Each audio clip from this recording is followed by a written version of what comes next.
Above, we have this third case, interesting utility of CT in this pandemic time for assessment of left atrial appendage thrombus. You want to go over the case? Yes, certainly. So this is a 55-year-old gentleman that came in with what looked like a new diagnosis of atrial fibrillation. In addition, an echocardiogram showed that his ejection fraction was severely reduced down to 20%.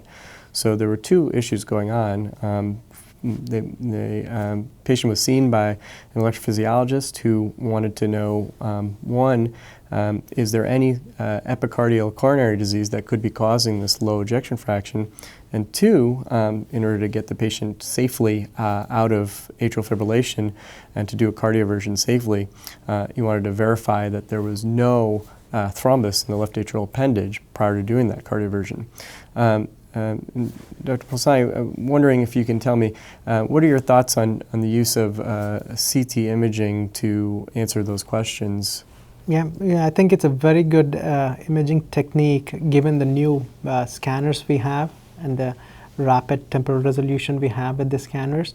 You can pretty much scan systolic imaging with some of those dual source scanners with a temporal resolution of 66 milliseconds, and you probably could acquire peak T-wave imaging, and you can acquire the coronary artery anatomy, and also assess the left atrial appendage on the same run. Because it's a systolic acquisition, you can pretty much do a delayed phase imaging, and you can look at the left atrial thrombus. And this would be an interesting scenario we are given right now with the pandemic, that to avoid TEEs on some of these patients, we have switched over to doing CT as a choice alternative to TE for left atrial appendage thrombus. And in this patient, I think the heart rates were, if I remember, up to 90 with AFib, and we still could go ahead and scan the patient. And here is the right coronary artery image. I think you have disease in the distal right coronary artery with moderate lesion, at least, with partially calcified atherosclerosis. PDA looks fine, and you have the LAD, circumflex, here I'm showing, which has mild disease, nothing big. LAD did have a misalignment artifact, but still you could rule out anything major in the LAD, I think. And at the same time we did the appendage on the first run, you see there is no contrast in the distal portion of the appendage, and this probably could be stasis or this could be thrombus.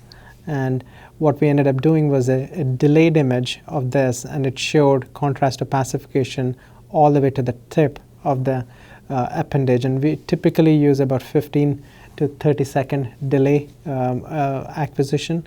So this patient, by definition, has stasis of the appendage in the slow flow in the appendage rather than thrombus. And I think CT probably is a good technique. Do we have a lot of data with this? We have some data, retrospective data in individual labs that has shown this is being used as a technique. And even SCCT guidance on this during COVID recommends using CT as an alternative to TEE in this situation right now. I think it's a great technique to use in this patient. Well, after this, I think the patient got cardioverted, right? That's right. So, it's an excellent illustration of the use of a non-invasive test, just one test to avoid two invasive procedures in a patient during these times when we're again trying to avoid invasive procedures and due to the scarcity of personal protective equipment and trying to protect our healthcare workers as well. Because the appendage was cleared, the patient underwent a successful DC cardioversion, and in the absence of any significant epicardial coronary disease, this drop in ejection fraction was thought to be secondary to atrial fibrillation and a tachycardia-mediated cardiomyopathy. So it remains to be seen. The patient's been discharged, but hopefully that ejection fraction will recover now that they're back in normal rhythm. What do you think, beyond COVID, hopefully we'll get through this pandemic sooner than later, utility of CTA for assessment of left atrial thrombus or endocarditis? I feel like the utility will increase. What are your thoughts? I completely agree. I think it's really great from a patient perspective to avoid having to undergo an invasive procedure, which transesophageal echocardiogram, there's anesthesia involved. Depending on the patient, there could be complications. Particularly if they're, our patients can oftentimes be quite sick, and undergoing anesthesia and doing those invasive procedures can be somewhat of a risk for them, whereas the use of CT kind of avoids some of those risks. There are limitations to CT. There are going to be some patients that we will not be able to do this for, particularly those who have significant renal dysfunction, or if there are significant arrhythmias that we're dealing with and we're not able to properly use the ECG gating to get good image quality.